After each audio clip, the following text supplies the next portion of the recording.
Suamiku melempar surat cerai tepat setelah ia naik jabatan. Ia pikir ia sudah di puncak dunia, dan tak butuh istri sepertiku lagi. Namun, ia tak tahu, surat pemecatan yang akan diterimanya besok pagi ditandatangani oleh tangan yang sama yang baru saja ia hianati. Sebelum ceritanya dimulai, silakan tulis di kolom komentar dari daerah mana saja teman-teman yang menonton cerita ini. Jangan lupa like dan subscribe agar channel ini bisa semakin berkembang dan bisa mempersembahkan cerita yang lebih menarik lagi. Jam dinding raksasa di ruang tengah yang bergaya Eropa klasik itu sudah menunjuk pukul 2 dini hari. Detak jarumnya terdengar begitu nyaring di telingaku, seolah menghitung mundur sisa waktu kesabaranku yang sudah menipis. Aku duduk diam di sofa kulit berwarna krem, menatap pintu utama yang terbuat dari kayu jati ukiran Jepara. Rumah ini besar, megah, dan dingin. Sama seperti pernikahanku.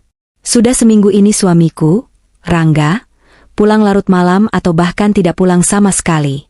Alasannya selalu sama, lembur, rapat dengan klien, atau perjalanan dinas mendadak. Tapi naluri seorang istri tidak pernah bisa dibohongi.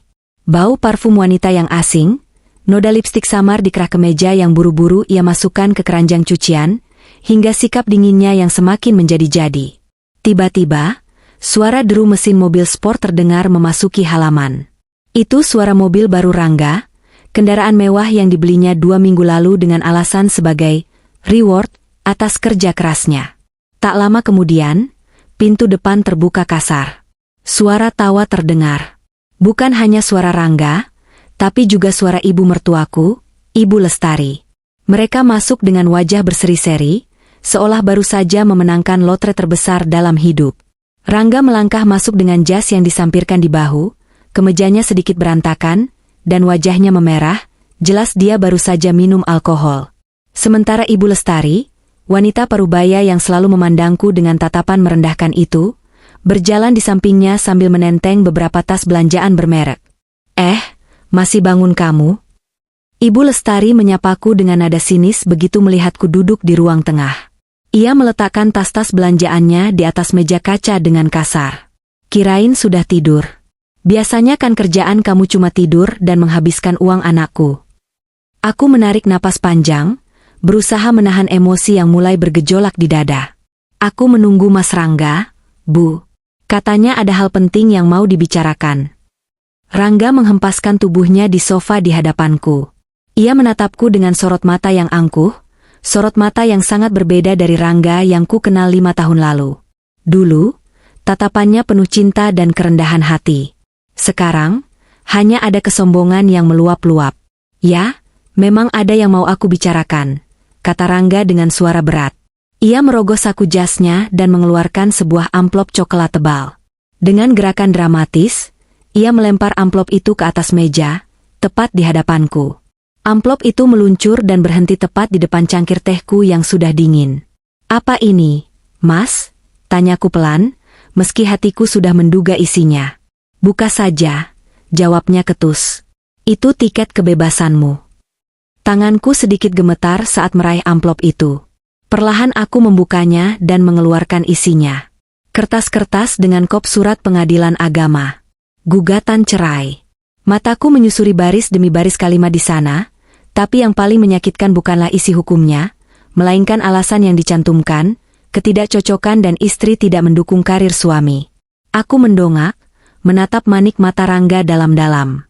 "Kamu mau menceraikan aku? Setelah semua yang kita lalui?"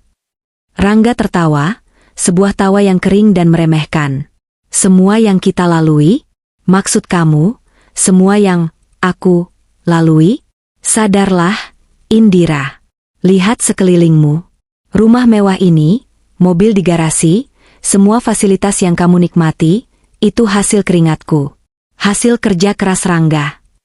Ia menepuk dadanya dengan bangga.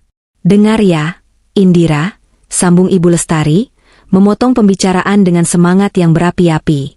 "Anakku ini sekarang bukan lagi staf biasa. Tadi malam, di pesta perusahaan, Rangga resmi diangkat menjadi direktur utama. Kamu tahu artinya? Gajinya naik berkali-kali lipat, fasilitasnya kelas 1, dan kekuasaannya besar. Dia sekarang orang penting, orang kaya raya." Ibu Lestari berjalan mendekatiku, menunjuk wajahku dengan jari telunjuknya yang dipenuhi cincin emas.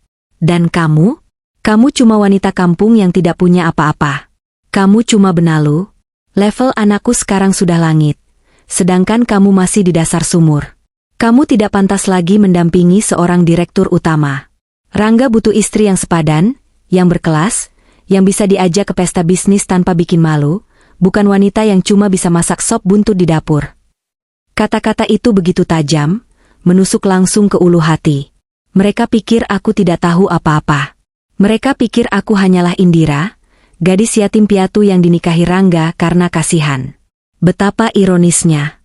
Mas, suaraku masih tenang, membuat Rangga sedikit mengernyit. Mungkin dia mengharapkan aku menangis meraung-raung, bersujud di kakinya memohon agar tidak diceraikan. Kamu yakin dengan keputusan ini? Kamu yakin kamu tidak membutuhkan aku lagi? Sangat yakin, seru Rangga lantang. Ia berdiri, berjalan ke arah minibar di sudut ruangan, dan menuangkan segelas air dingin untuk dirinya sendiri. Kamu lihat sendiri kan? Aku sudah sukses. Aku sudah kaya raya. Aku bisa membeli apa saja, termasuk kebahagiaan yang tidak bisa kamu berikan. Jujur saja, Indira, aku sudah muak melihat wajahmu yang datar itu setiap hari. Aku butuh gairah, aku butuh tantangan, dan yang pasti aku butuh wanita yang lebih muda dan cantik. Bella maksudmu? Tanyaku singkat. Rangga tersedak air yang sedang diminumnya. Ia berbalik cepat, matanya membelalak kaget. Ibu Lestari juga tampak terkejut. Namun dengan cepat ia mengubah ekspresinya menjadi pembelaan. Oh, jadi kamu sudah tahu soal Bella? Rangga menyeringai, mencoba menutupi kegugupannya dengan semakin bersikap kurang ajar. Baguslah kalau begitu. Ya, Bella jauh lebih baik darimu. Dia pintar, dia sekretaris yang handal, dia mengerti duniaku. Dan yang paling penting, dia tahu cara melayani seorang direktur. Bella itu wanita berkelas, tidak seperti kamu yang dekil, tambah Ibu Lestari mengompori. Wajar kalau Rangga berpaling. Laki-laki sukses itu butuh pendamping yang bisa dibanggakan. Aku mengangguk perlahan. Tidak ada air mata yang jatuh. Rasa sakit di hatiku perlahan berubah menjadi sesuatu yang dingin dan keras. Sebuah tekad. Selama 5 tahun ini aku diam. Aku menyembunyikan identitasku demi menjaga harga diri Rangga. Aku membiarkan dia merasa menjadi kepala keluarga, membiarkan dia merasa menjadi pahlawan yang menghidupi istri. Padahal, akulah yang menopang semuanya dari balik layar. Baiklah, Mas, kataku sambil mengambil pulpen yang tergeletak di atas meja. Kalau itu mau kamu. Kalau kamu merasa sudah begitu hebat dan kaya raya sampai tidak butuh aku lagi, aku akan kabulkan. Rangga tampak sedikit kecewa melihat reaksiku yang datar. Mungkin egonya terluka karena aku tidak memohon padanya. Cepat tanda tangan. Jangan banyak drama. Besok pagi pengacara aku akan mengambil berkasnya. Dan ingat, kamu harus angkat kaki dari rumah ini dalam waktu 24 jam. Ini rumahku, atas namaku. Atas namamu, ulangku lirih sambil tersenyum tipis. Ya, tentu saja. Aku membubuhkan tanda tanganku di atas materai dengan gerakan tegas. Tidak ada keraguan sedikit pun. Begitu ujung pulpenku terangkat dari kertas, ikatan pernikahan kami secara emosional sudah putus. Yang tersisa hanyalah urusan administrasi dan pembalasan. Sudah, kataku sambil menutup kembali amplop itu. Selamat atas jabatan barumu, Pak Direktur Utama. Semoga kamu bisa menikmati kekayaanmu. Rangga menyambar amplop itu dengan kasar. Pasti. Tanpa beban sepertimu, hidupku akan jauh lebih nikmat. Sekarang, menyingkirlah dari hadapanku, aku mau istirahat. Ia berjalan menaiki tangga menuju kamar utama, diikuti Ibu Lestari yang masih sempat meludahi lantai di dekat kakiku sebagai tanda penghinaan terakhir. Dasar janda miskin. Kasihan ya hidupnya jadi gembel tanpamu. Rangga? Seru Ibu Lestari sambil tertawa mengejek. Aku tetap duduk di sana sampai suara pintu kamar di lantai atas terbanting menutup. Kesunyian kembali menyelimuti ruang tengah. Namun kali ini, kesunyian itu tidak lagi terasa menyedihkan. Aku mengeluarkan ponselku dari saku daster. Layar menyala, menampilkan waktu pukul 2.30 pagi. Aku menekan satu nomor kontak yang tersimpan dengan nama Kevin Lawyer. Halo, Nona Indira? Suara di seberang sana terdengar sigap, meski ini masih dini hari. Kevin tahu, aku tidak akan menelepon di jam segini jika tidak ada keadaan darurat. Kev, ucapku dingin, mataku menatap foto pernikahan kami yang masih terpajang besar di dinding. Foto di mana Rangga tersenyum manis, senyum yang ternyata palsu. Siapkan berkasnya.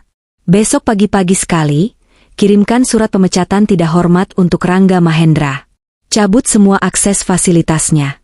Blokir semua kartu kredit korporat yang dia pegang. Hening sejenak di ujung telepon, lalu terdengar jawaban tegas. Baik, Nona. Apakah alasan pemecatannya perlu diperinci? Tulis saja, pelanggaran etika berat dan penyalahgunaan wewenang.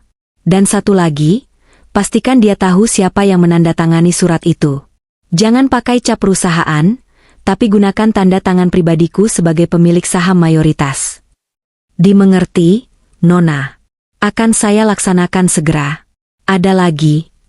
Ya. Usir dia dari gedung begitu dia membaca surat itu. Aku ingin dia merasakan bagaimana rasanya diusir seperti sampah, sama seperti dia mengusirku malam ini. Aku mematikan sambungan telepon. Mataku kembali menatap tangga tempat Rangga tadi menghilang. Dia bilang dia kaya raya? Dia bilang dia tidak butuh aku? Besok, saat matahari terbit, dia akan sadar bahwa langit yang dia junjung tinggi itu sebenarnya adalah atap yang aku bangun. Dan aku baru saja memutuskan untuk meruntuhkannya. Setelah menutup telepon, aku tidak bisa tidur. Tubuhku lelah, tapi pikiranku melayang jauh ke masa lalu. Aku berjalan menuju ruang kerja kecil di sudut rumah, ruangan yang jarang dimasuki Rangga karena dia lebih suka bekerja di kantor atau di kafe. Di laci meja kerjaku yang terkunci rapat, tersimpan sebuah album foto lama dan beberapa dokumen penting yang menjadi saksi bisu kebodohanku selama ini. Aku mengambil album foto itu. Lembaran pertamanya menampilkan foto kami 5 tahun lalu. Saat itu, kami masih tinggal di rumah kontrakan sempit yang atapnya bocor setiap hujan deras. Wajah Rangga di foto itu terlihat kurus, matanya cekung, dan senyumnya dipaksakan. Ingatanku berputar mundur. Saat itu, Rangga baru saja di PHK dari tempat kerjanya yang lama karena pengurangan karyawan. Dia menganggur selama hampir 1 tahun. Setiap hari dia melamar kerja ke sana-sini, tapi selalu ditolak. Dia menjadi pemurung, mudah marah, dan sering membanting barang. Aku ini laki-laki tidak berguna, Indira, teriaknya suatu malam saat hujan deras mengguyur kontrakan kami. Dia melempar tumpukan surat penolakan kerja ke lantai. Buat apa aku hidup kalau tidak bisa kasih makan istri? Ibu terus-terusan telepon, nanya kapan aku kirim uang. Aku malu, Indira. Aku malu. Saat itu, hatiku hancur melihatnya. Aku memeluknya erat, membiarkan dia menangis di bahuku. Rangga tidak tahu siapa aku sebenarnya. Dia hanya tahu aku adalah Indira, gadis Yadhana Piatu yang bekerja sebagai penerjemah lepas dengan penghasilan pas-pasan. Dia tidak tahu bahwa ayahku adalah pendiri Nusantara Group, salah satu konglomerasi terbesar di negeri ini. Ayahku meninggal setahun sebelum aku menikah dengan Rangga, dan mewariskan seluruh aset serta saham mayoritas perusahaan padaku. Namun, karena trauma dengan ibu tiriku yang gila harta, aku memilih menyembunyikan identitasku. Aku ingin mencari pendamping yang mencintaiku apa adanya, bukan karena hartaku. Dan aku pikir, aku menemukannya pada diri Rangga. Malam itu, karena tidak tega melihat Rangga yang hampir depresi, aku melakukan satu hal yang melanggar janjiku sendiri. Saat Rangga tertidur pulas karena kelelahan menangis, aku pergi ke kamar mandi dan menelepon Pak Darmawan, CEO Nusantara Group yang dipercaya mengelola perusahaan sementara aku memantau dari jauh. Pak Darmawan, bisikku pelan agar tidak terdengar Rangga. Tolong buka lowongan untuk posisi manajer pemasaran di kantor pusat. Saya akan kirim CV suami saya besok. Pastikan dia diterima, tapi jangan sampai dia tahu ini campur tangan saya. Buat seolah-olah dia lolos murni karena tes. Tapi, Nona Indira, suara Pak Darmawan terdengar ragu. Maaf sebelumnya, saya sudah melihat kualifikasi suami Nona. Sejujurnya, kemampuannya masih di bawah standar perusahaan kita. Saya tidak peduli, potongku tegas. Bimbing dia. Berikan dia pelatihan. Saya ingin dia punya kepercayaan diri lagi. Gaji dia dari anggaran khusus direksi kalau perlu, jangan masukkan ke payroll umum dulu biar tidak mencolok. Dan begitulah awalnya. Seminggu kemudian, Rangga pulang dengan wajah berseri-seri. Dia melompat kegirangan, memelukku sampai aku sesak napas. Sayang, aku diterima. Aku diterima di Nusantara Group. Kamu bayangkan, perusahaan raksasa itu menerima aku. Ternyata mereka melihat potensiku yang tidak dilihat perusahaan lain. Aku hanya tersenyum, ikut berpura-pura kaget dan bahagia. Alhamdulillah, Mas. Itu pasti karena kamu hebat. Namun, seiring berjalannya waktu, kebohongan itu mulai memakan diriku sendiri. Rangga yang tadinya rendah hati karena kesusahan, berubah menjadi sombong begitu memegang jabatan dan uang. Ingatan lain yang lebih menyakitkan muncul. Kejadian 2 tahun lalu, saat karir Rangga mulai menanjak. Hari itu, Ibu Lestari datang berkunjung ke rumah kontrakan kami yang sudah berganti menjadi rumah sewaan yang lebih layak. Rangga itu memang anak emas ibu, kata Ibu Lestari sambil mengunyah kue nastar yang kubuat. Dari kecil dia memang kelihatan bakat pemimpinnya. Untung dia pintar cari kerjaan yang bagus. Coba kalau dia cuma mengandalkan kamu, Indira. Bisa makan batu kita semua. Aku yang sedang menyapu lantai hanya diam. Rangga yang duduk di samping ibunya bukannya membela, malah ikut tertawa. Iya, Bu. Indira ini memang beruntung dapat aku. Coba lihat teman-temannya yang lain, suaminya masih pada naik motor kreditan. Aku sudah bisa bawa mobil kantor. Padahal, seminggu sebelum percakapan itu, Rangga membuat masalah besar. Dia terjerat hutang judi online. Jumlahnya fantastis, 500 juta rupiah. Dia pulang sambil menangis, bersujud di kakiku, memohon agar aku tidak meninggalkannya. Dia dikejar-kejar debt collector yang mengancam akan mendatangi kantornya. Jika itu terjadi, karirnya tamat. Indira, tolong aku hilaf. Rengeknya waktu itu, wajahnya pucat pasi ketakutan. Kalau kantor tahu, aku dipecat. Kalau ibu tahu, dia bisa serangan jantung. Kamu punya tabungan kan? Pinjamkan aku dulu, nanti aku ganti. Tabungan dari hasil menerjemahkan tidak mungkin mencapai 500 juta. Tapi aku punya akses ke dividen pribadiku. Demi menyelamatkan nama baiknya, dan demi agar dia tidak dipecat dari perusahaan milikku sendiri, aku melunasi hutang itu diam-diam. Aku bilang padanya itu uang warisan jauh dari nenekku yang baru cair. Dan apa balasannya? Besoknya, setelah hutangnya lunas, dia menelepon Ibu Lestari. Aku mendengar percakapannya dari balik pintu kamar. Iya, Bu. Beres kok masalahnya. Rangga kan pintar lobi sana-sini. Ada teman bisnis yang percaya sama Rangga, jadi dia talangin dulu. Biasalah, orang percaya sama reputasi Rangga. Bukan uang Indira. Indira mana punya uang segitu? Bu, uang belanja aja masih minta aku. Hatiku mencelos saat mendengarnya. Dia menghapus peranku begitu saja. Dia membangun citra di depan ibunya sebagai pahlawan yang bisa menyelesaikan segala masalah, sambil menginjak harga diriku. Dan kebohongan itu terus berlanjut, menumpuk menjadi bukit sampah yang busuk. Puncaknya adalah malam ini. Dia pikir kenaikan jabatannya adalah murni karena prestasinya. Dia tidak tahu bahwa bulan lalu, tim audit internal menemukan indikasi kecurangan dalam laporannya. Seharusnya dia dipecat bulan lalu. Tapi aku menahannya. Aku, dengan bodohnya, masih ingin memberinya kesempatan. Aku meminta Pak Darmawan menunda penyelidikan dan membiarkan promosi itu terjadi, berharap jabatan tinggi akan membuatnya lebih bertanggung jawab. Ternyata aku salah besar. Jabatan itu justru menjadi paku terakhir di peti mati pernikahan kami. Dia menggunakan jabatan yang kuberikan untuk menginjak kepalaku. Aku menutup album foto itu dengan keras. Debu tipis beterbangan di bawah sorot lampu meja belajar. Cukup sudah nostalgianya. Air mata untuk pria tak tahu diri itu sudah kering. Aku membuka laci lain dan mengeluarkan sebuah map merah. Di dalamnya tersimpan bukti-bukti yang selama ini dikumpulkan Kevin. Bukti transfer mencurigakan dari rekening operasional Rangga ke rekening pribadi bernama Bella Anastasia. Bukti pembelian apartemen, bukti sewa mobil mewah, dan rekaman CCTV hotel. Babak belas kasih sudah selesai. Rangga, gumamku pada kesunyian malam. Dulu aku melindungimu dari dunia yang kejam. Aku melindungimu dari kemiskinan, dari debt collector, dari rasa malu. Tapi besok, aku akan menarik payung itu. Aku akan membiarkan badai menghantammu tanpa ampun. Aku berdiri, berjalan menuju jendela, menatap langit timur yang mulai menampakkan semburat jingga. Fajar akan segera menyingsing. Hari baru akan dimulai. Dan bagi Rangga Mahendra, ini akan menjadi hari terakhir dia bisa tersenyum sombong.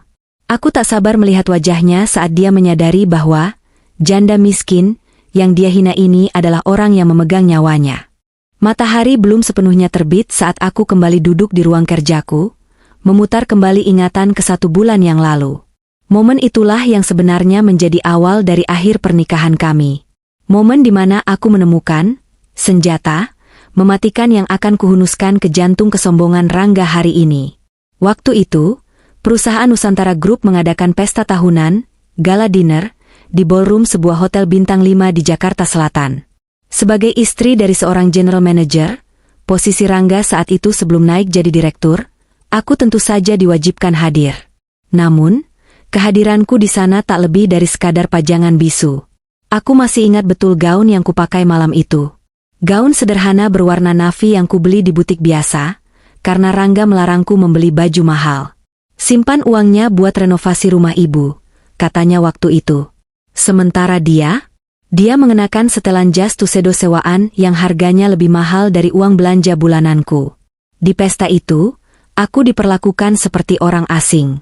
Rangga sibuk berkeliling, menyapa para petinggi perusahaan, tertawa lebar sambil memegang gelas wine. Dia memperkenalkan dirinya dengan penuh percaya diri, seolah-olah dia adalah bintang utama malam itu. Setiap kali ada kolega yang bertanya siapa wanita di sebelahnya, dia hanya menjawab singkat, "Oh, ini istri saya, Indira, ibu rumah tangga." Nada bicaranya terdengar seolah sedang meminta maaf karena membawa barang rongsokan ke pameran berlian. Ibu Lestari juga ada di sana.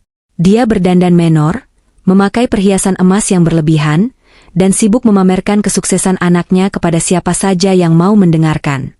"Anak saya ini lulusan terbaik. Loh, kerjanya paling bagus di divisinya. Kalau bukan karena Rangga, proyek di Kalimantan itu pasti gagal." Celotehnya pada istri seorang direktur lain yang tampak risih mendengarnya. Aku merasa sesak. Bukan karena gaunku, tapi karena atmosfer kemunafikan yang begitu kental. Akhirnya, aku memutuskan untuk menyingkir sejenak. Aku berjalan menuju area balkon VIP yang sepi, berniat mencari udara segar. Balkon itu agak tersembunyi, tertutup tirai tebal yang memisahkannya dari hiruk-pikuk pesta di dalam. Namun, langkahku terhenti ketika mendengar suara yang sangat familiar dari balik pilar besar di sudut balkon. Itu suara Rangga. Dia sedang menelepon seseorang dengan nada suara yang direndahkan, setengah berbisik namun penuh tekanan. "Tenang saja, sayang. Tidak ada yang curiga," ucap Rangga. Jantungku berdegup kencang.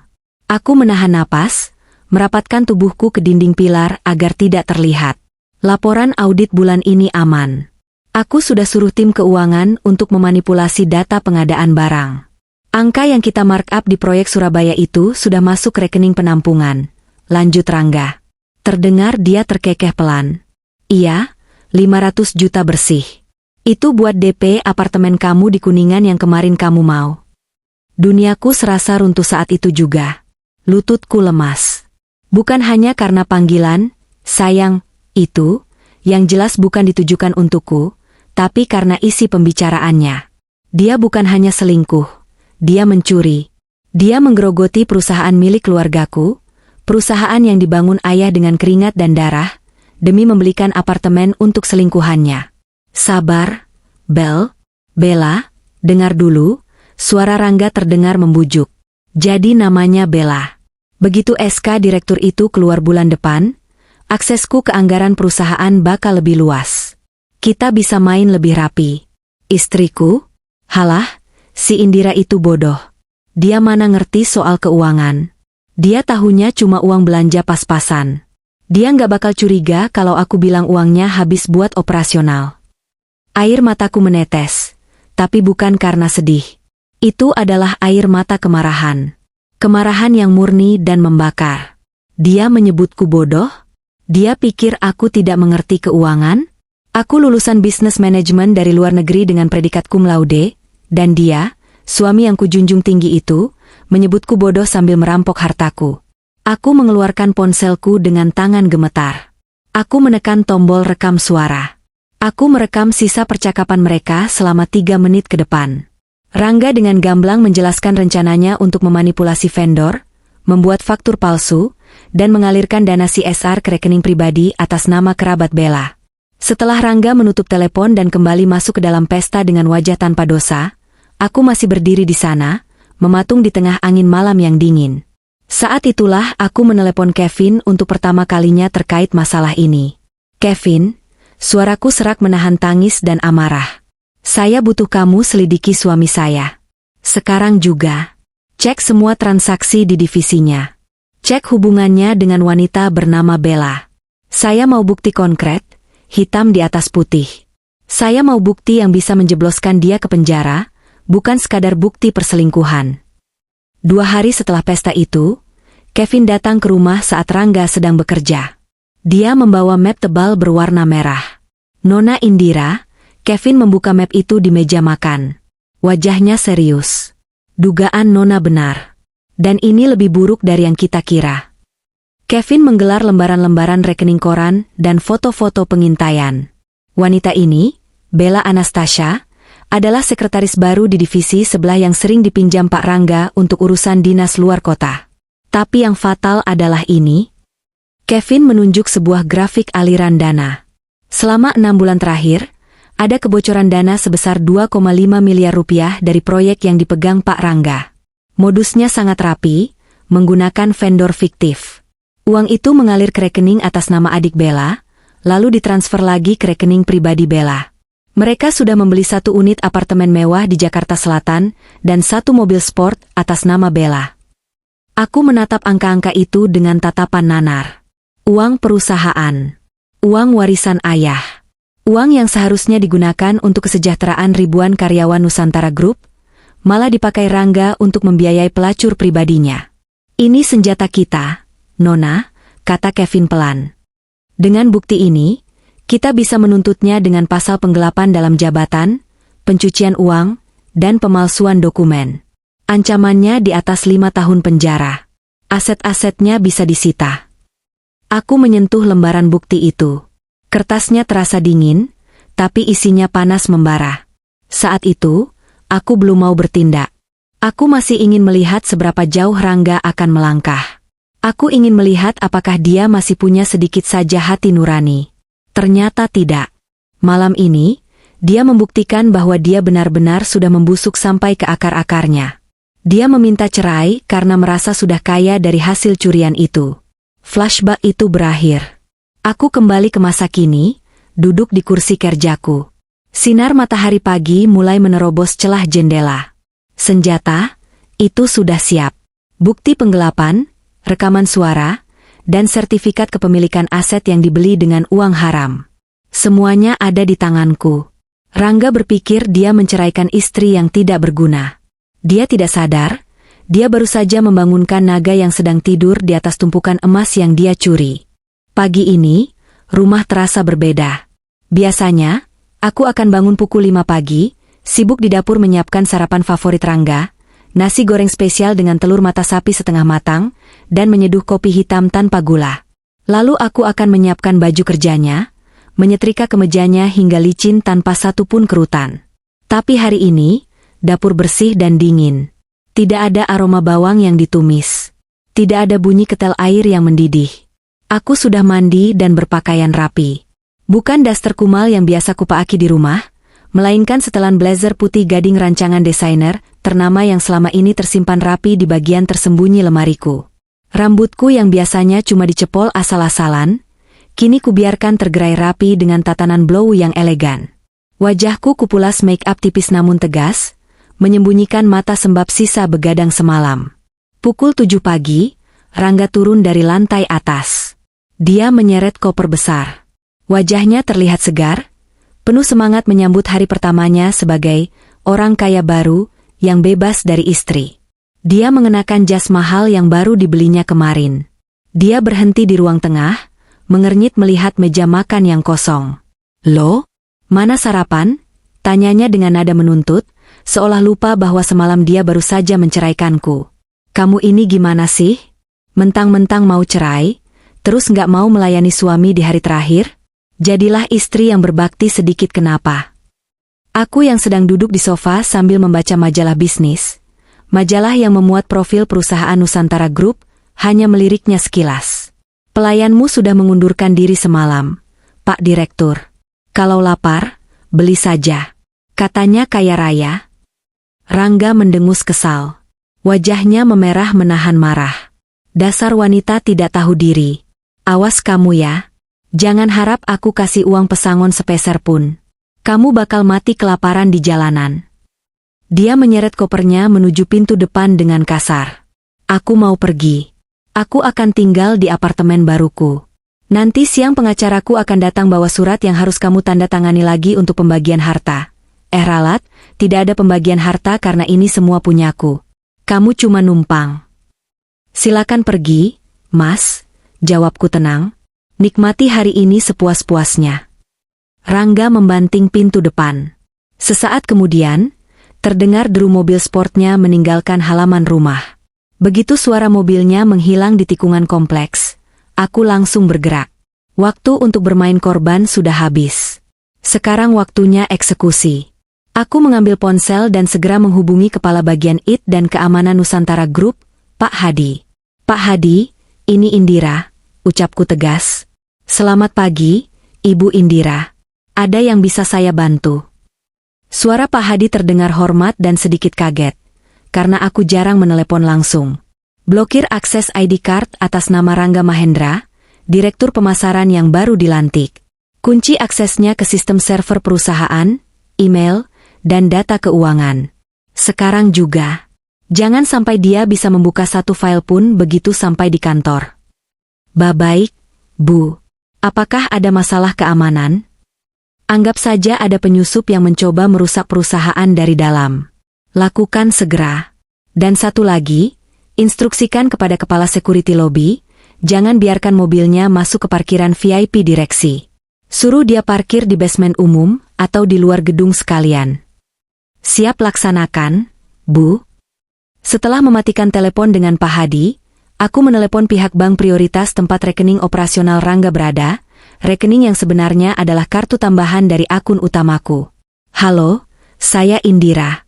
Saya ingin melaporkan kehilangan kartu kredit Platinum Corporate dengan nomor akhiran 8890 yang dipegang suami saya. Tolong diblokir permanen saat ini juga. Bekukan juga akses mobile banking yang terhubung ke sana." "Baik, Ibu Indira. Proses pemblokiran sedang berjalan." "Selesai. Kartu tersebut sudah tidak bisa digunakan lagi per detik ini." Aku tersenyum puas. Langkah pertama, melumpuhkan logistik lawan. Rangga tipe orang yang tidak pernah membawa uang tunai. Dia selalu mengandalkan kartu kredit untuk gaya hidup mewahnya. Tanpa kartu itu, dia hanyalah singa ompong. Langkah kedua, serangan fakta. Aku menelepon Kevin. "Kev, kamu sudah di kantor?" "Sudah, Nona. Saya sudah di ruangan HRD bersama Direktur HRD. Surat pemecatan tidak hormat, PHK, sudah dicetak. Materai sudah ditempel. Tinggal menunggu tanda tangan Nona." "Bagus. Saya berangkat ke kantor sekarang. Siapkan ruangan saya. Oh ya, pastikan Bella juga dipanggil ke ruangan HRD jam 9 tepat. Jangan biarkan mereka berkomunikasi dulu. Buat mereka bingung." "Siap, Nona."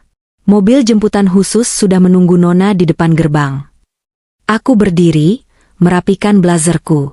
Aku berjalan keluar rumah, meninggalkan kenangan 5 tahun yang pahit di dalamnya. Di depan gerbang, sebuah mobil sedan hitam mewah, bukan mobil biasa, tapi Rolls-Royce Phantom milik mendiang ayah yang selama ini disembunyikan di garasi kantor, sudah menunggu. Sopir pribadiku, Pak Ujang, yang sudah mengabdi pada keluarga kami selama 20 tahun, membuka pintu belakang sambil membungkuk hormat. "Selamat pagi, Ibu Indira. Kita menuju kantor pusat, tanya Pak Ujang dengan senyum bangga. Dia satu-satunya orang selain Kevin dan direksi inti yang tahu siapa aku sebenarnya. Dia juga yang paling sering melihatku menangis diam-diam saat Rangga memarahiku di dalam mobil jelek kami dulu. Pagi, Pak Ujang. Ya, ke kantor pusat. Kita ada, bersih-bersih, hari ini, jawabku sambil masuk ke dalam kabin mobil yang wangi kulit mewah. Mobil meluncur membelah jalanan Jakarta yang macet. Aku duduk dengan tenang, menatap gedung-gedung pencakar langit yang menjulang. Salah satu dari gedung tertinggi itu adalah milikku. Gedung tempat Rangga sedang menuju dengan sombongnya, tidak menyadari bahwa tanah yang dia pijak akan segera runtuh. Aku membuka tabletku, memantau CCTV kantor secara real time. Di layar, aku melihat mobil Rangga baru saja tiba di gerbang gedung. Dia tampak membuka kaca jendela, berteriak-teriak pada satpam yang melarangnya masuk ke jalur VIP. Wajahnya merah padam. Satpam itu, yang sudah mendapat instruksi dariku, tetap teguh menunjuk ke arah parkiran umum yang jauh di seberang jalan. Makan itu, Mas, gumamku pelan, ini baru permulaan. Rencana balas dendamku tersusun rapi seperti permainan catur. Isolasi, putuskan akses uang dan fasilitas, sudah berjalan. Kejutan, buat dia panik dengan hal-hal kecil yang tidak berjalan semestinya, sedang berlangsung di parkiran. Hancurkan mental, biarkan dia masuk ke kantor, merasa malu di depan bawahan karena aksesnya ditolak.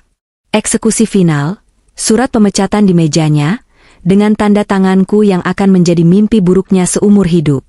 Aku menarik napas panjang, mengumpulkan seluruh kekuatan dan keberanianku.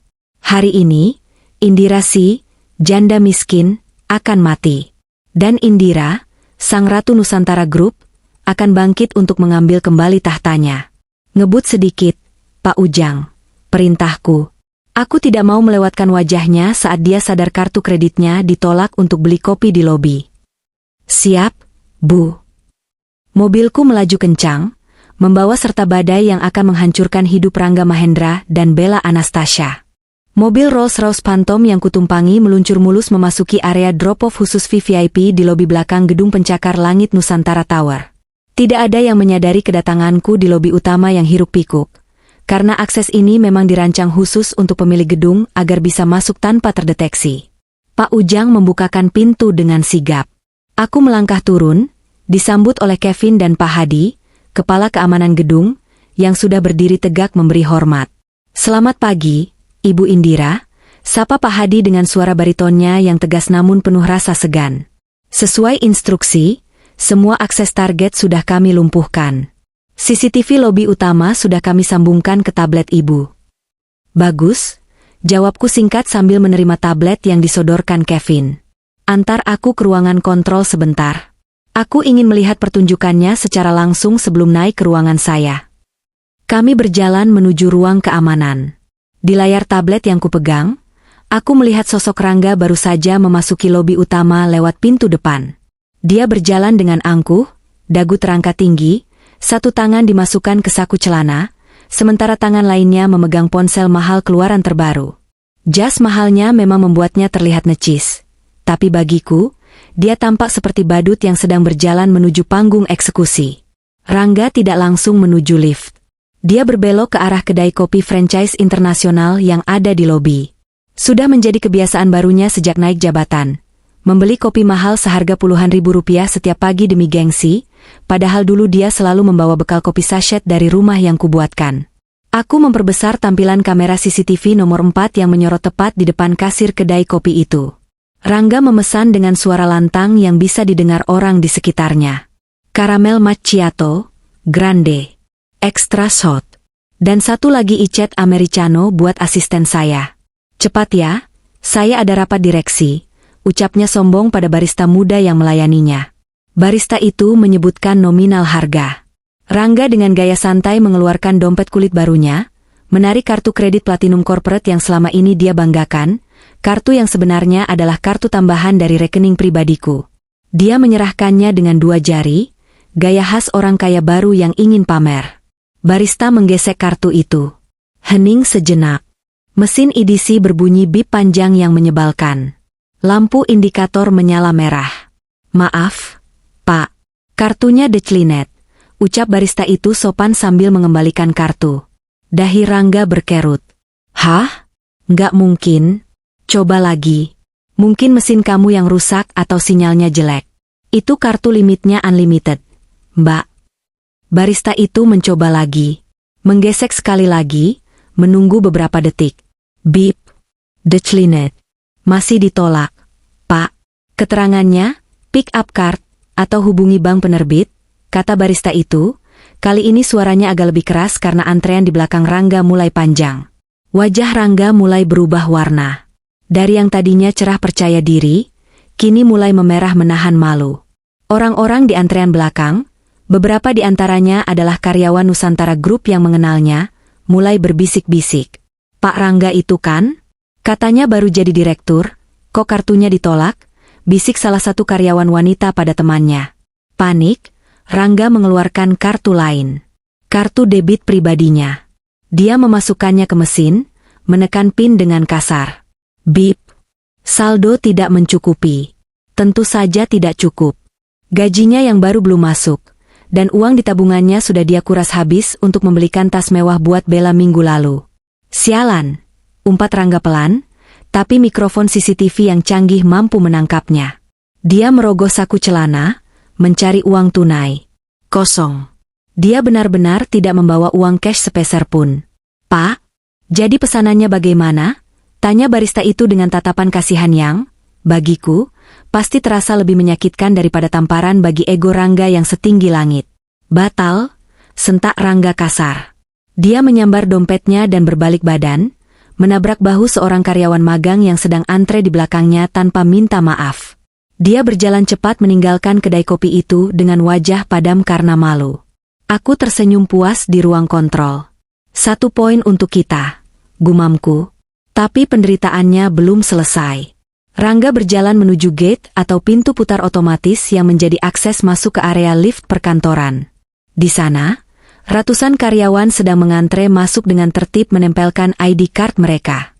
Rangga, dengan sisa-sisa kesombongannya, memotong antrean dan menuju gate khusus VIP direksi yang sepi.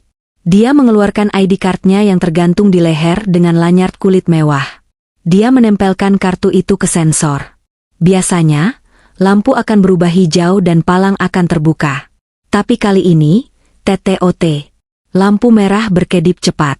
Palang besi itu bergeming, tetap terkunci rapat. Rangga menempelkannya lagi. TTOT. Akses ditolak. Tulisan itu terpampang jelas di layar kecil di atas mesin. Apa-apaan ini? Rangga memukul mesin itu dengan tangannya. Weh, Satpam. Ini kenapa gate-nya rusak? Saya direktur baru, masa nggak bisa masuk? 2 orang petugas keamanan berseragam safari hitam mendekat. Mereka bukan satpam biasa, melainkan anggota tim elit keamanan gedung yang sudah diinstruksikan oleh Pak Hadi. Mereka tidak tersenyum ramah seperti biasanya. Maaf, Pak, mesin tidak rusak. Kalau lampu merah, berarti akses Bapak memang dicabut, kata salah satu satpam dengan nada datar. Dicabut gundulmu, bentak Rangga, suaranya menggema di lobi yang tinggi itu, menarik perhatian puluhan orang yang sedang berlalu lalang. Saya Rangga Mahendra, Direktur Pemasaran, cek database sekalian. Jangan main-main sama saya, atau saya pecat kalian semua hari ini juga. Maaf, Pak, jawab satpam itu tenang, sama sekali tidak terintimidasi. Di sistem kami, status ID Bapak adalah inactive dan blocked. Bapak dilarang masuk ke area kantor. Siapa yang blokir? Panggil atasan kalian. Panggil Pak Hadi. Rangga berteriak histeris. Keringat dingin mulai bercucuran di pelipisnya. Dia merasa dipermalukan di depan anak buahnya sendiri. Karyawan-karyawan yang lewat mulai berhenti, menonton drama pagi ini dengan tatapan bertanya-tanya. Ada yang tersenyum sinis, ada yang berbisik sambil menutup mulut. Reputasi, bos keren, yang dia bangun runtuh dalam hitungan menit. Tiba-tiba, ponsel Rangga berdering. Dia mengangkatnya dengan kasar. Apalagi? Dari rekaman suara yang disadap Kevin, aku bisa mendengar suara Bella di ujung telepon, terdengar panik dan menangis. Mas Rangga, Mas, gawat, Apartemen didatangi orang bank dan security. Teriak Bella histeris. Listrik apartemen diputus tiba-tiba. Air juga mati. Terus barusan ada orang yang tempel stiker, disegel, di pintu depan. Katanya ini apartemen sengketa dan pembayarannya dibekukan karena indikasi pencucian uang. Mas, aku diusir. Aku nggak bisa masuk ambil baju-baju aku. Kamu bilang ini sudah lunas. Wajah Rangga memucat seputih kertas. Tangannya gemetar memegang ponsel. Apa? Disegel? Nggak mungkin, Bel. Itu atas nama kamu, bukan nama aku. Mana mungkin mereka tahu? Mereka bawa surat penyitaan, Mas. Mereka bilang ada bukti korupsi. Mas, kamu bohong ya sama aku? Kamu bilang uang itu aman. Sekarang aku di lobi apartemen dilihatin orang-orang kayak buronan. Mas kesini sekarang. Tolongin aku. Belum sempat Rangga menjawab, ada panggilan masuk lain di layarnya. Ibu Caleng. Rangga dengan panik mematikan telepon Bella dan mengangkat telepon ibunya, berharap mendapat sedikit ketenangan. Halo, Bu? Rangga lagi pusing nih, nanti dulu ya. Rangga? Jerit Ibu Lestari di ujung telepon, suaranya melengking tajam. Kamu ini gimana sih ngurus keuangan? Ibu lagi di toko emas, mau ambil kalung pesanan ibu buat arisan nanti siang. Pas ibu gesek kartu kredit tambahan yang kamu kasih, kartunya ditolak. Malu ibu, Rangga. Malu. Dilihatin sama pelayan toko, disangka ibu nggak punya duit. Ibu coba telepon halo BCA, katanya kartunya diblokir pemilik utama. Kamu blokir kartu ibu ya? Rangga terhuyung ke belakang, seolah baru saja dipukul palu godam tak kasat mata. Kopi tidak dapat, kantor tidak bisa masuk, apartemen selingkuhan disegel, dan ibunya mengamuk di toko emas. Dunia sempurnanya yang baru berumur 24 jam itu sedang runtuh serentak dari segala penjuru. Bu, Rangga nggak tahu, Rangga nggak blokir. Rangga tergagap, suaranya terdengar putus asa. Dia melihat sekeliling lobi. Semua mata tertuju padanya. Tatapan memuja dan hormat yang dia terima kemarin, kini berubah menjadi tatapan jijik dan kasihan. Dia merasa telanjang. Di ruang kontrol, aku menatap layar dengan wajah dingin tanpa ekspresi. Tidak ada rasa kasihan sedikit pun. Ini belum seberapa dibanding rasa sakit hatiku saat dia bilang aku tidak selevel dengannya. Ini belum seberapa dibanding pengkhianatan yang dia lakukan selama bertahun-tahun. Cukup untuk pembukaannya, kataku pada Kevin. Buka akses gate darurat untuk dia. Biarkan dia naik ke lantai direksi. Jangan lewat lift VIP, suruh dia lewat lift barang.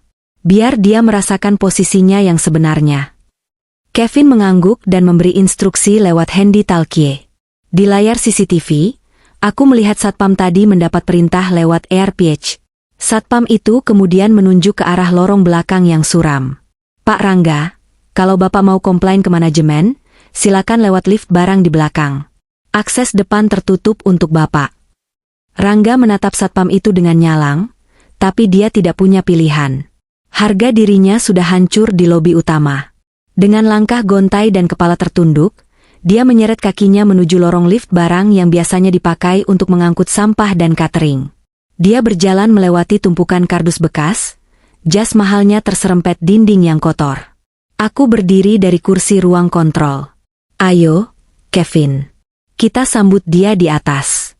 Pastikan surat, kejutan, itu sudah ada di tengah mejanya. Aku merapikan blazerku. Jantungku berdebar kencang, bukan karena takut, tapi karena adrenalin kemenangan yang sebentar lagi akan kurengkuh. Babak kedua dimulai. Saatnya menghancurkan ilusi terakhir yang dia miliki.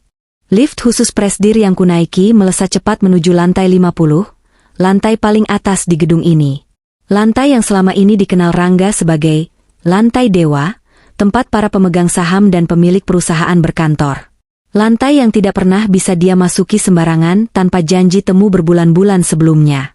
Begitu pintu lift terbuka, aku melangkah keluar menuju ruang kerjaku yang luas dan mewah. Dindingnya terbuat dari kaca full height, menampilkan panorama kota Jakarta yang megah. Di tengah ruangan, terdapat meja kerja besar dari kayu mahogani hitam yang mengkilap. Aku duduk di kursi kebesaranku, kursi kulit tinggi yang membelakangi pintu masuk. Aku memutar kursi itu menghadap jendela, menunggu kedatangan tamu tak diundangku. Sementara itu, aku bisa membayangkan perjalanan Rangga. Lift barang itu lambat dan bau.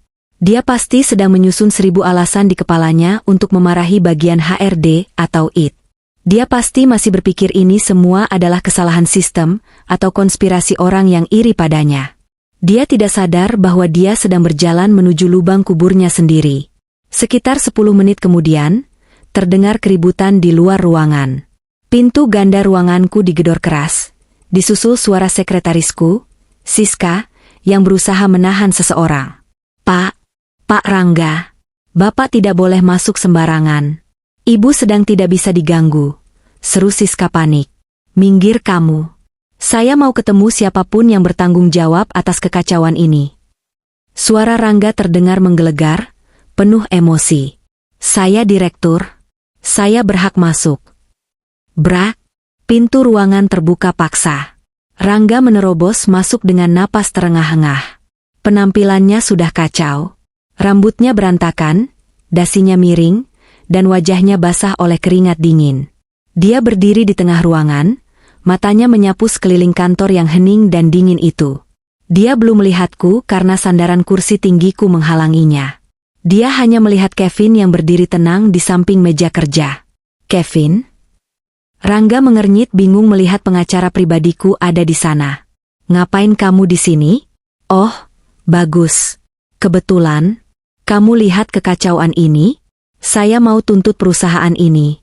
Mereka mempermalukan saya di lobi. Kartu saya diblokir, apartemen Bella disegel. Kamu harus urus ini sekarang juga. Kevin tidak menjawab. Dia hanya menatap Rangga dengan tatapan datar, lalu menunjuk ke arah meja dengan dagunya. Di sana, di atas meja yang bersih mengkilap, tergeletak sebuah amplop putih tebal dengan logo emas Nusantara Group. Baca itu dulu, Pak Rangga, kata Kevin singkat.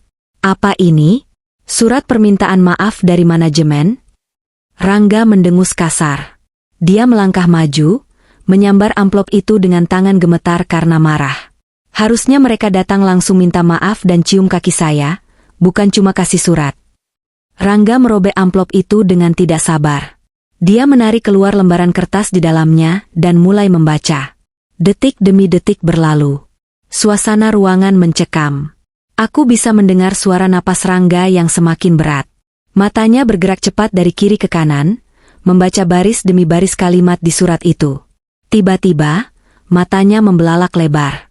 Mulutnya terbuka, tapi tidak ada suara yang keluar. Surat, pemecatan, bisiknya tak percaya. Suaranya bergetar hebat. Tidak hormat, penggelapan dana, pencucian uang, apa-apaan ini? Ini fitnah. Siapa yang bikin laporan palsu ini?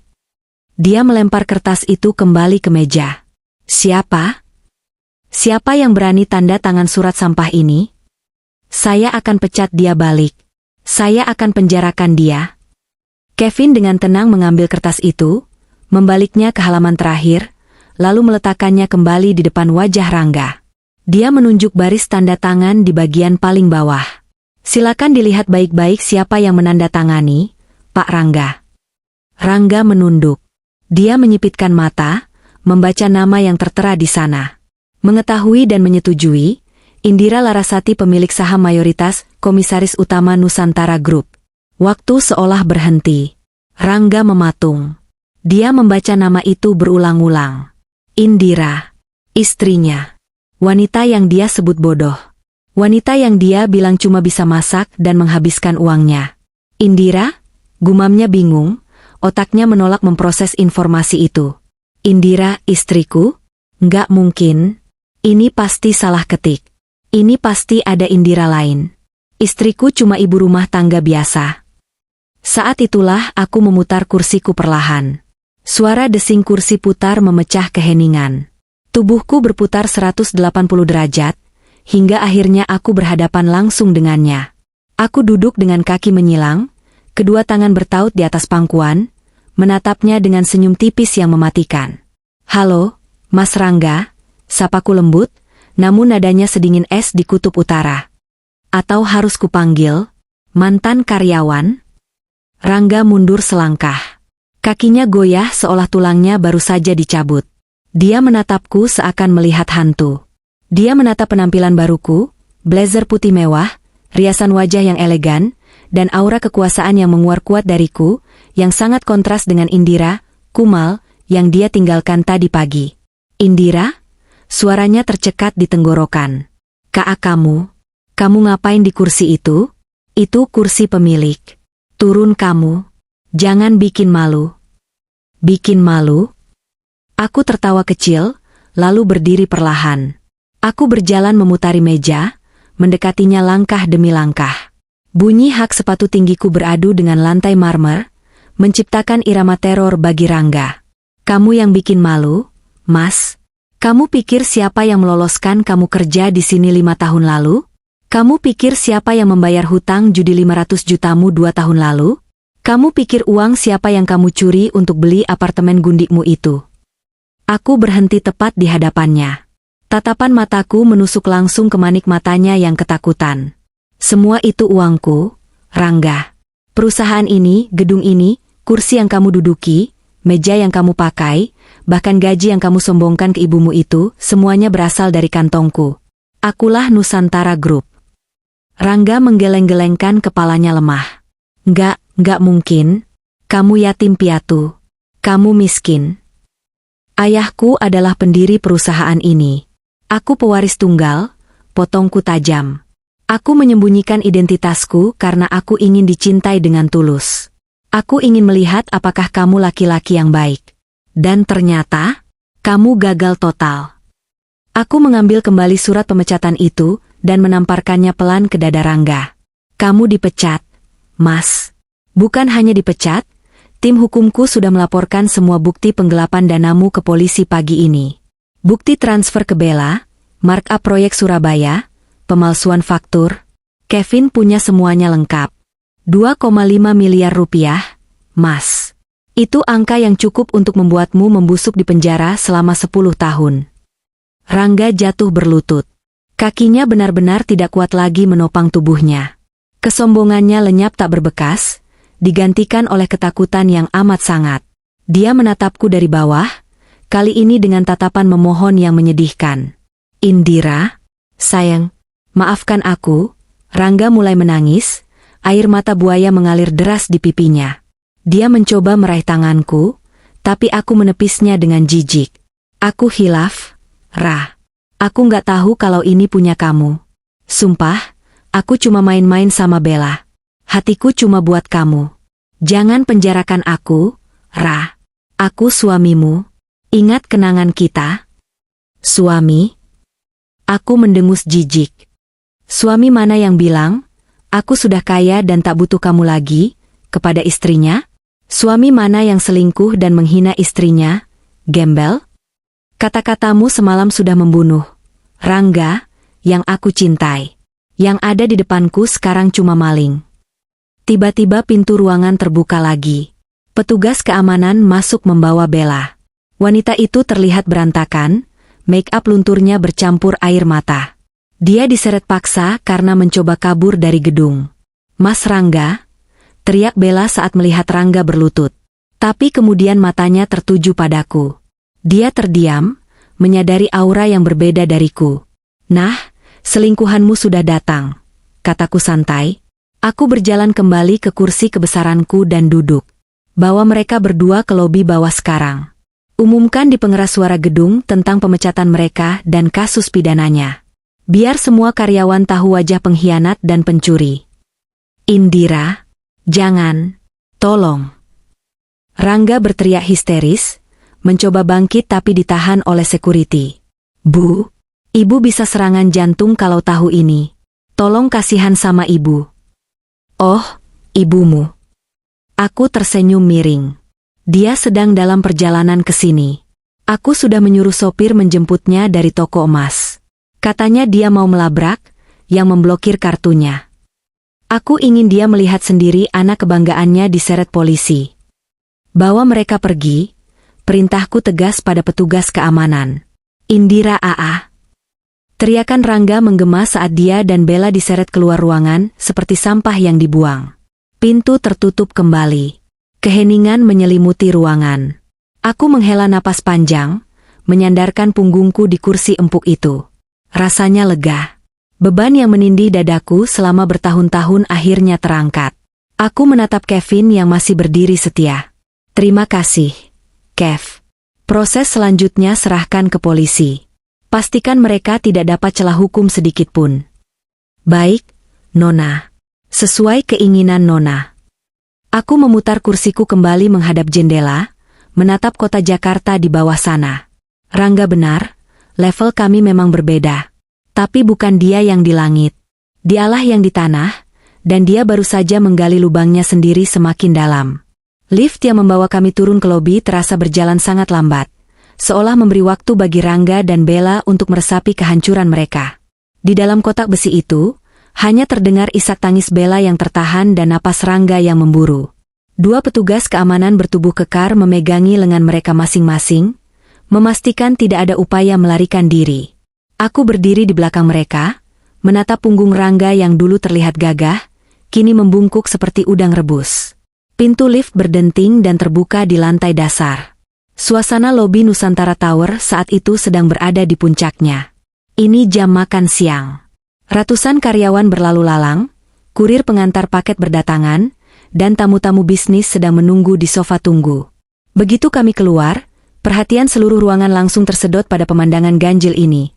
Direktur pemasaran yang baru dilantik dan sekretaris cantiknya diseret oleh keamanan seperti kriminal, diikuti oleh seorang wanita berwibawa yang berjalan dengan langkah penguasa. Lepaskan. Kalian kasar sekali. Aku bisa jalan sendiri. Teriak Bella histeris saat petugas keamanan sedikit menyentak lengannya agar berjalan lebih cepat menuju tengah lobi. Diam, bentak petugas itu. Bisik-bisik mulai terdengar seperti dengungan lebah. Itu Pak Rangga kan? Kenapa dia ditangkap? Loh, itu perempuan di belakangnya bukannya istrinya yang pernah datang bawa bekal. Gila, Bu Indira gayanya beda banget hari ini. Keren parah. Kami berhenti tepat di tengah lobi yang luas, di bawah lampu gantung kristal raksasa. Aku memberi isyarat tangan, dan petugas keamanan memaksa Rangga serta Bella untuk berdiri menghadap kerumunan. Mereka menunduk dalam-dalam, berusaha menyembunyikan wajah dari ratusan pasang mata yang menatap penasaran dan menghakimi.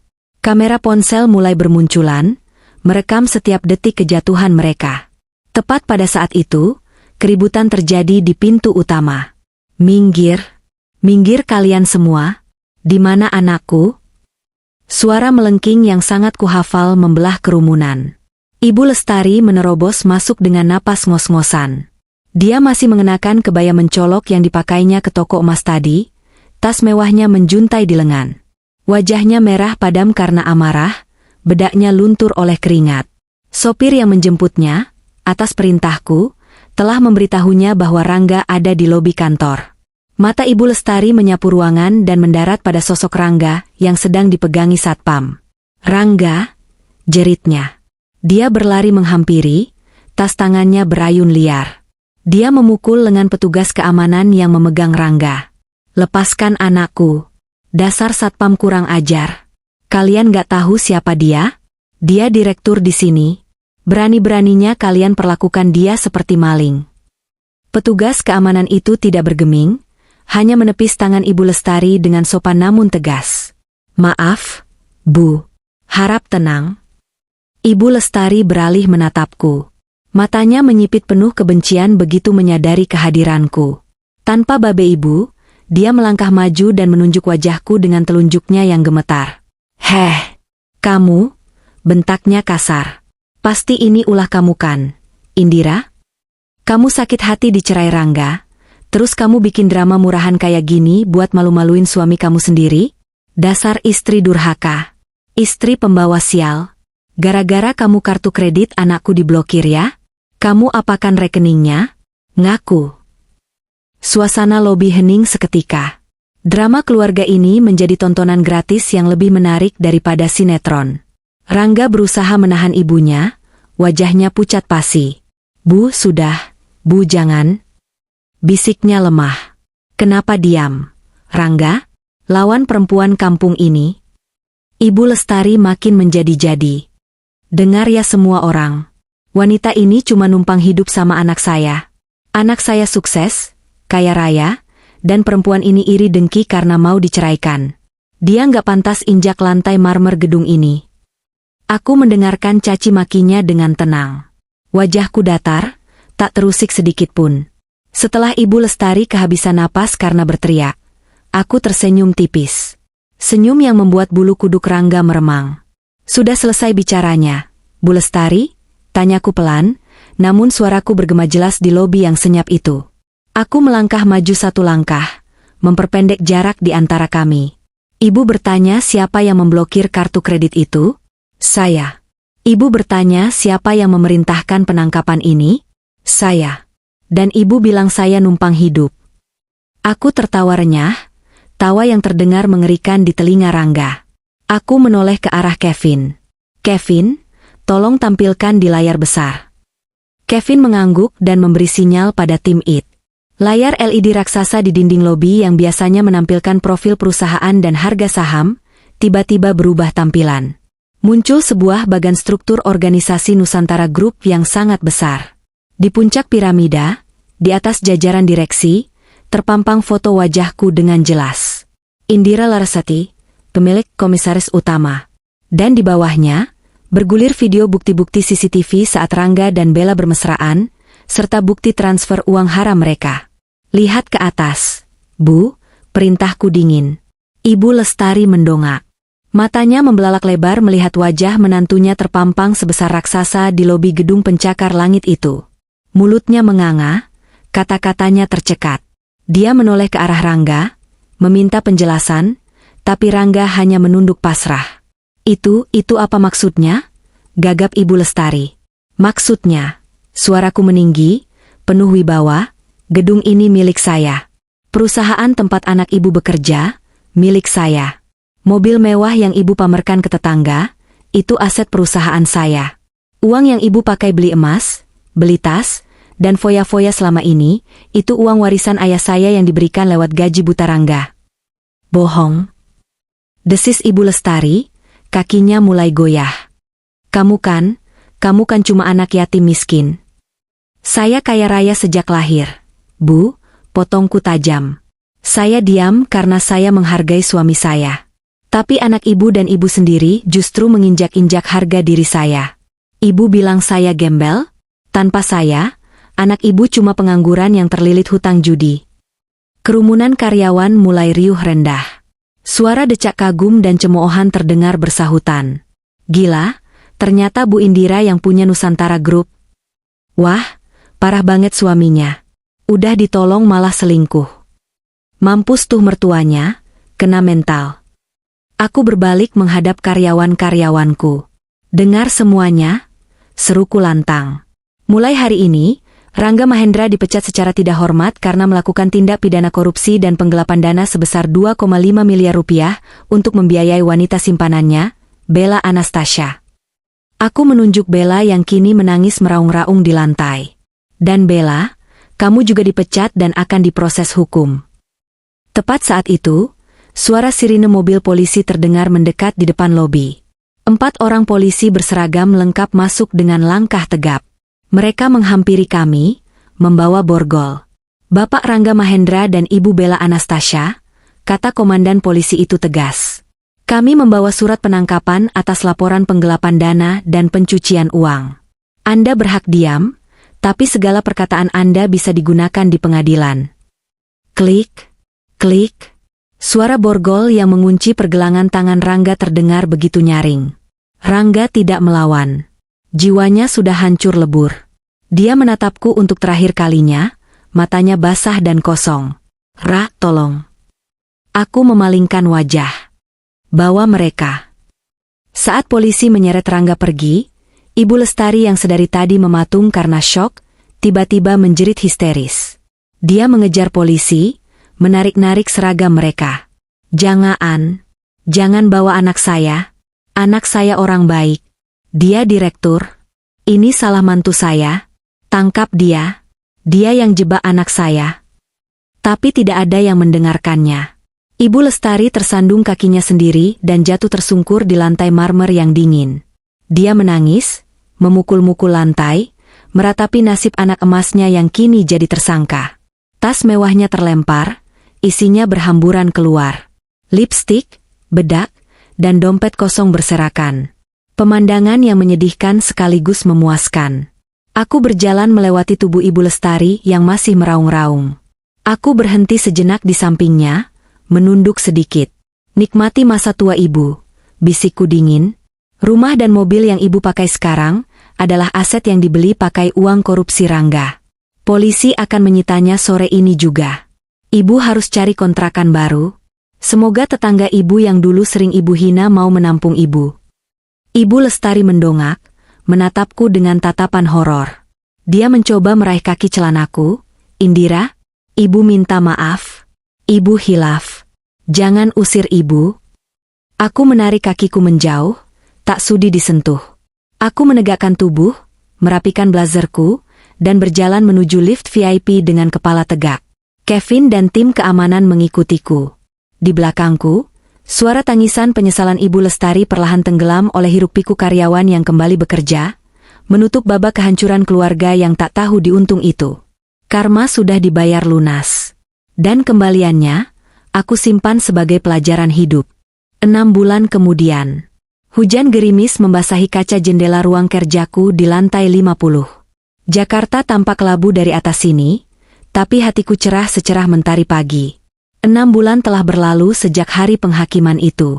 6 bulan yang penuh dengan pemulihan, kerja keras, dan kedamaian yang sesungguhnya. Aku menyesap teh kamomil hangat sambil membaca laporan keuangan kuartal terakhir. Grafik keuntungan perusahaan melonjak tajam. Sejak aku mengambil alih kepemimpinan secara langsung dan membersihkan tikus-tikus di manajemen, Nusantara Group kembali ke masa jayanya. Kepercayaan investor pulih, dan proyek-proyek baru berjalan lancar. Wajahku kini sering muncul di majalah bisnis, bukan sebagai istri direktur, tapi sebagai Indira Larasati, The Iron Lady of Nusantara. Aku menikmati setiap detiknya.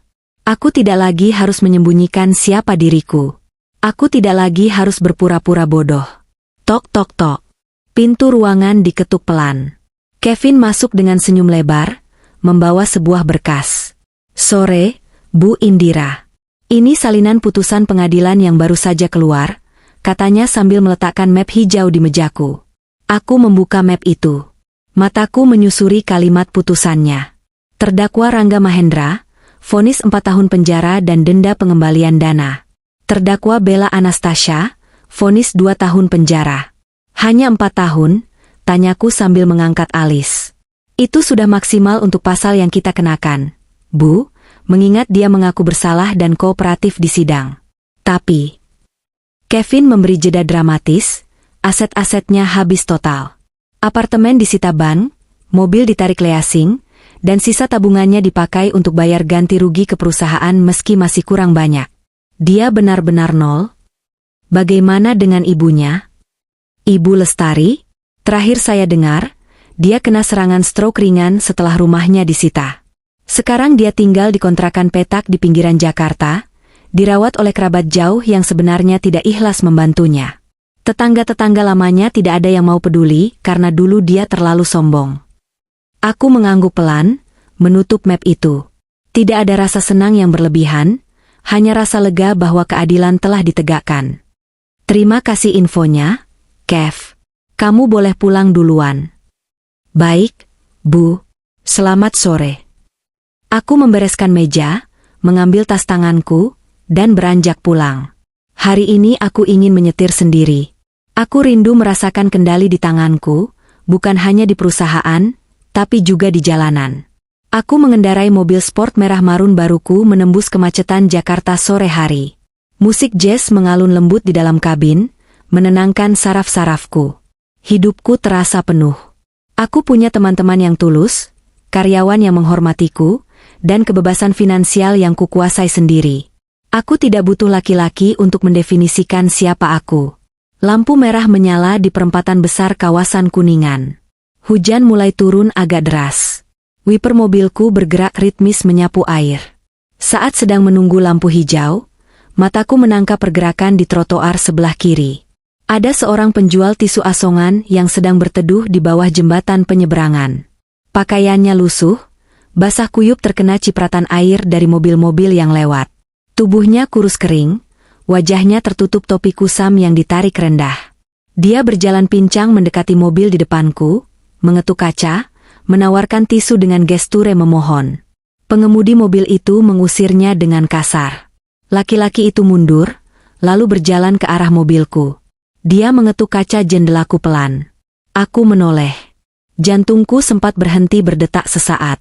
Meski wajahnya tirus, kotor, dan ditumbuhi brewok yang tidak terurus, aku mengenali mata itu. Mata yang dulu menatapku dengan sombong saat melempar surat cerai. Rangga. Rupanya dia sudah bebas bersyarat atau mungkin sedang dalam masa asimilasi luar. Aku tidak peduli detail hukumnya. Yang jelas, dia ada di sini, menjadi gelandangan di kota yang dulu ingin dia kuasai. Dia tidak mengenali mobilku, ini mobil baru. Dia juga mungkin tidak bisa melihat jelas wajahku, karena kaca film mobilku yang gelap. Dia mengetuk lagi, mulutnya bergerak mengucapkan kata, "Bu, beli tisunya Bu buat makan."